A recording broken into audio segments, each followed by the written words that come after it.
দিক থেকে বাংলাদেশের সবচেয়ে বড় উপজেলার নাম হচ্ছে শ্যামনগর। দেখেন, আয়তনের দিক থেকে বাংলাদেশের সবচেয়ে বড় উপজেলা হচ্ছে শ্যামনগর এবং ক্ষুদ্রতম হচ্ছে বন্দর নারায়ণগঞ্জে অবস্থিত। এরপর জনসংখ্যার দিক থেকে বাংলাদেশের সবচেয়ে বড় উপজেলার নাম হচ্ছে সাভার। জনসংখ্যা, এই যে জনসংখ্যায় বাংলাদেশের সবচেয়ে বড় উপজেলা হচ্ছে সাভার এবং ক্ষুদ্রতম হচ্ছে কি থানচি। খুবই গুরুত্বপূর্ণ। এবং আয়তনের দিক থেকে বাংলাদেশের সবচেয়ে বড় জেলা হচ্ছে রাঙ্গামাটি, ক্ষুদ্রতম হচ্ছে নারায়ণগঞ্জ। তো দেখেন, বাংলাদেশের সবচেয়ে বড় জেলা রাঙ্গামাটি আয়তনের দিক থেকে, এবং সবচেয়ে ছোট হচ্ছে কি নারায়ণগঞ্জ।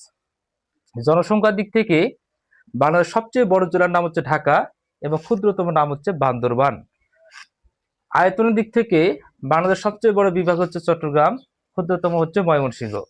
এবং জনসংখ্যার দিক থেকে সবচেয়ে বড় বিভাগের নাম হচ্ছে ঢাকা এবং সবচেয়ে ছোট বিভাগের নাম হচ্ছে বরিশাল।